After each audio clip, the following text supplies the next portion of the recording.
Hi guys, it's Paige for Question and Answer Friday. Today I have Sarah's question, and Sarah asks, I eat clean and sometimes I have a cheat meal or day once a week, but I'm bloated most of the time, if not all the time. I did have a blood allergy test and it came out negative. My question is, how can I be fit and healthy without having a belly of a pregnant woman?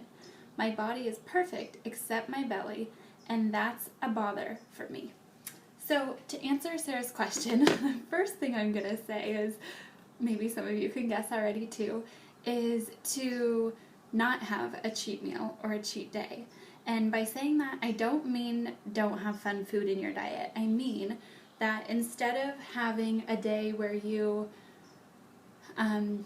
you just get you feel like, oh, this is bad, I'm going to be eating a cheat meal, or you have a whole day where you get to eat whatever you want, that kind of thing. You instead, it's better and better for your body and your bloating to just regularly incorporate fun foods into your diet. So I'm working on one of my clients, actually a lot of my clients with this, but one in particular who says that she's okay with her sweets now. She can have sweets in moderation and that's fine, but now she's to the point where she's dealing with savory foods and savory food cravings. And this makes perfect sense, because if you feel like you have all these great intentions, you're supposed to be eating really clean, you feel a little bit guilty when you want something a little more savory, like a burger or a piece of pizza. So I did that blog post this week. So I know a lot of you liked that, which means a lot of you can relate to this. So my tips for not feeling bloated like that are to, instead of having a cheat meal or day, to eat healthy most of the time and regularly incorporate fun foods into your diet. So if you feel like you're doing so good and you're on a roll and you're eating everything healthy, it's unrealistic to think that you're not going to get a craving for something more indulgent, heavier, more fat, like pizza or burger.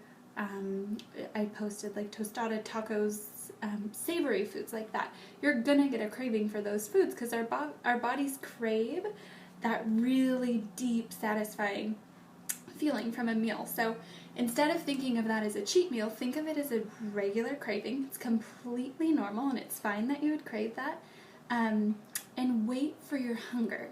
So don't wait until you're so hungry that you feel just like shaky and you're just starving, because that could give you a bloated stomach too. Eat when you think, okay, I think I could be hungry. Usually you're going to feel it like in the back of your throat and your esophagus. It's just going to feel kind of hollow. Sometimes you might wait too long and your belly will start growling, like I did that yesterday. And that's okay. Just go ahead and eat it the next time that you can, but just do your best to wait for your hunger. Eat what you're craving, and then when you're all done with what you've eaten, remind yourself like, that was so good. Now I get to wait again until I'm hungry for my very next meal and eat something delicious again. So you don't want to deprive yourself and shock your body with cheat meals.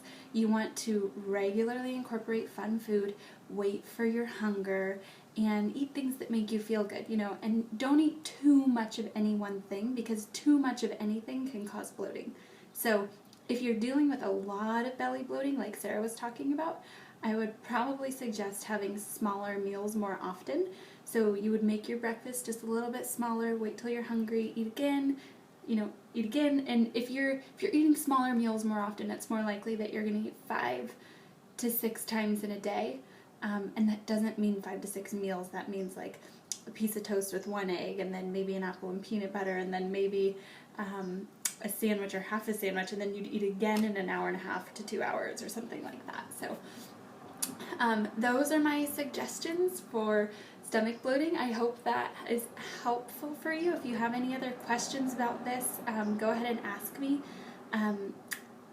If your stomach bloating is not going away for a long period of time, then it's probably something to get looked at. But most of the time our stomach bloating is just little tweaks that we can make in our diet, and our stress levels. I forgot to mention that. That's a big one. If you're feeling really anxious all the time that you're gonna get a stomach ache or you're gonna get stomach bloating, you probably will get stomach bloating. So try to be calm when you eat and don't eat when you're anxious. and go into your meals with a totally open mind, assuming that nothing's going to give you a stomachache, nothing's going to hurt your stomach.